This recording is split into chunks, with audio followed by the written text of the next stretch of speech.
Hi there, and thanks for stopping by my little channel. On my walk today, I'm going to be talking about a couple of things that I've come across in the news, which are sort of pertinent to what I'm doing. One of them, the first one, which is really quite challenging to think about, is the whole idea of retirement and a guaranteed pension something that is just going to have to go because it's just not sort of financially viable anymore for our society. And the second one is sort of connected. Is 100 the new 70? Let's see what I think.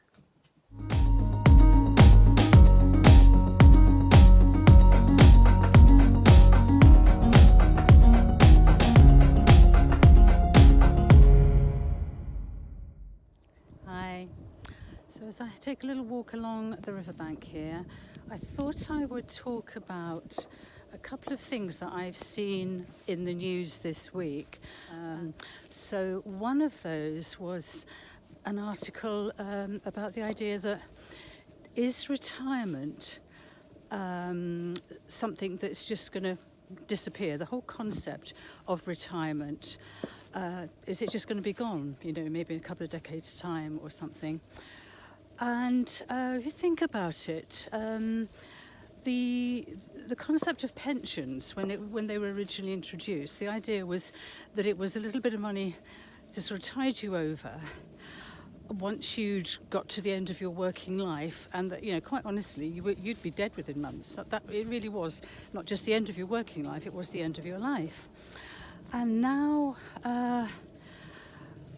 we retire at 65, 66, 67. People are living longer. That could be 30 years or more of being paid by the state, by the company you used to work for. And is it feasible? And a lot of people would say, actually, it really isn't. So that's one point. I'm just going to turn around because the river looks absolutely gorgeous here. I'm not sure if it's going to show up or not. There we go. So the River Arun flows down to Arundel, which is where the name of Arundel comes from, I guess. Right. And the other thing, of course, is that are people really old at 65, 70 even? I know I was in the UK. I was in that sort of in-betweeny part with women where they were upping the retirement age from 60 to 65, and they did it sort of incrementally. So I was actually able to take my state pension at 61 3/4, and I think now it has actually gone up to about 66. Just turning around because it's just so pretty. I certainly didn't feel remotely old or ready to give up working.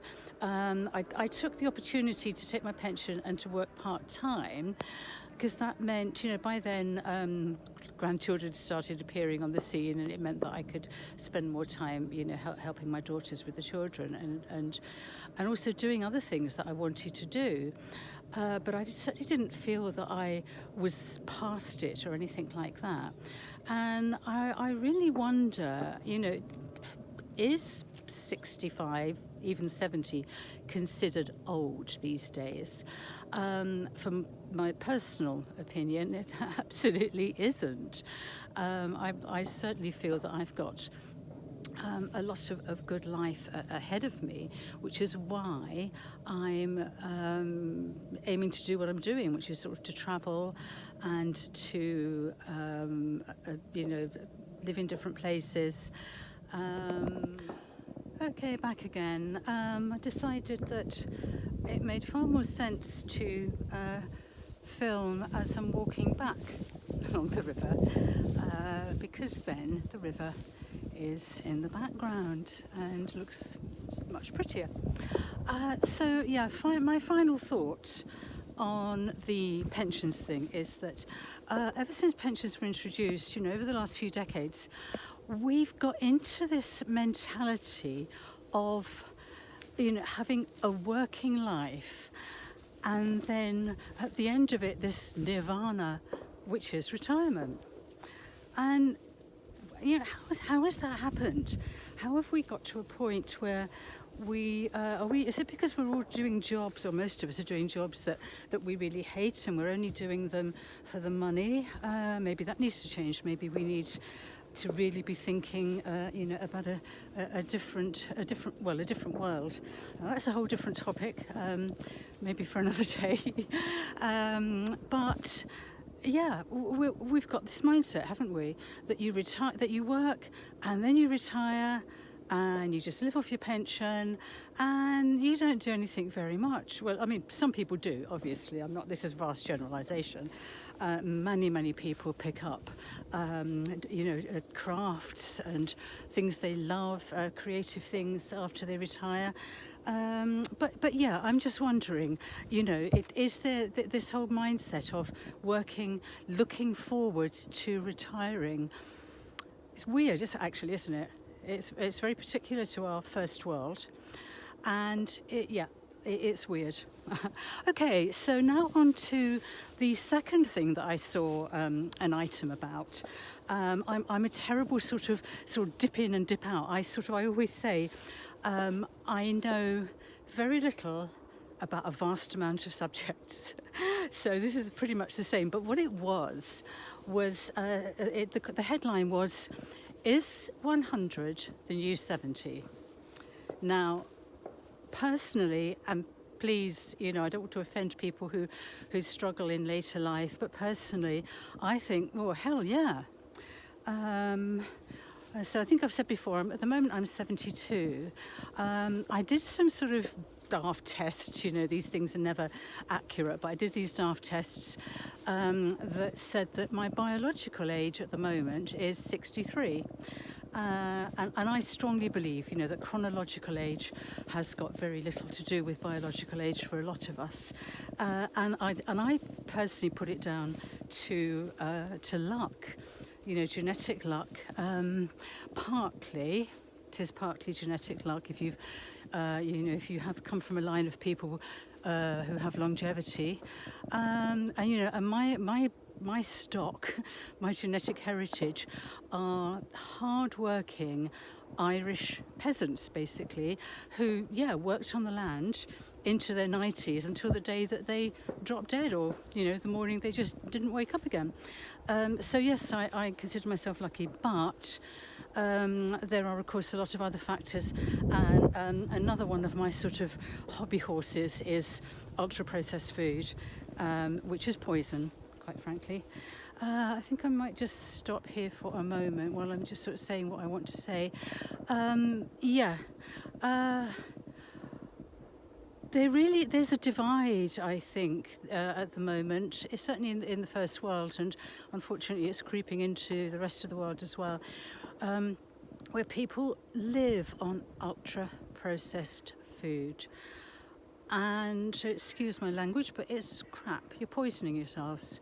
One of the common denominator of pretty much every chronic disease is inflammation. And the crap that is in ultra-processed foods is a major source of inflammation. People, snacking all day is also a cause of inflammation, because your bodily response whenever you eat is an inflammatory one. And and as people get older, I know, especially women, but no, men as well. People go, "Oh, I can't be bothered to cook for myself. I'll get a few ready meals." You're actually slowly killing yourself. You are reducing your lifespan. Again, that might be a topic that at some time in the future I touch on. I'm not an expert, as I say. I know a little bit about a lot. So I eat extremely healthily. It's one of the reasons I chose to go on working was that I could buy good food. So I buy organic, and I eat mainly plant-based. I do eat a bit of meat, and I eat fish, but it's probably mainly plant-based these days. I have an eating window, so my body has plenty of time. when I'm not eating, to deal with anything that's going on. That's one way of reducing the likelihood of ever getting cancers, because your body is able to go into a state called autophagy or autophagy, which one's correct, people use both. And so anyway, that's my little rant on ultra-processed food.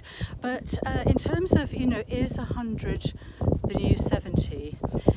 It really can be, and it really should be for so many people, but we have an epidemic of chronic illness which is killing people sooner than they're dying sooner than they should do.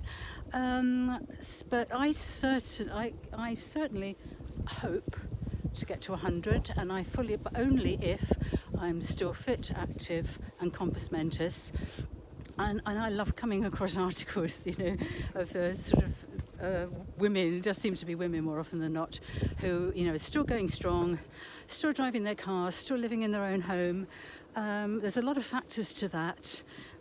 One is not breaking any hips or things, and the way to do that is to keep flexible. So you should be doing squats for one. And balancing, that's incredibly important, so practice balancing. I think Dr. Michael Mosley, who very sadly died incredibly tragically very recently, he did something about that. I've heard, I've not seen it. And just basically keeping flexible will keep you on your feet and will keep you healthy. Okay, so anyway, that's my sort of little bit for today. So it's sort of, I think, connected to what I'm aiming for, which is an active, healthy life that is keeping me mentally and physically healthy and happy and active. Probably a bit of a ramble there. I've taken a few pictures along the river, so if you want to see those, they will be on my Instagram account, and I think that there is a link down there. And once again, if you have enjoyed listening to me rant, I'd love your comments, and I know that there could well be people who are going, it's all very well for you, I've had a hard working life and physical all the time and my knees are knackered and I'm only 58. I know that I'm lucky. I say partly lucky, but it's also partly choice. If ever I get any sort of ailment, which isn't very often, I don't go down the allopathic route. I really cannot cope with it. So I will find out what maybe the root causes are. Is it dietary? It quite often is. Is it a sort of particular form of exercise that I need to do or whatever? But I'm not on any medications. There's no way I will be. Whenever I have been for a condition that's cropped up, I've gone, this ain't going to last. I'll be off these in no time at all. And I have done what it takes to get off medication and to stay fit and healthy. So, sorry, I'm still ranting a bit, aren't I? So, yes, but no, I would like your comments. And also, just that little like is really, really great. And I will leave it there for now. Okay, thank you. This made me laugh.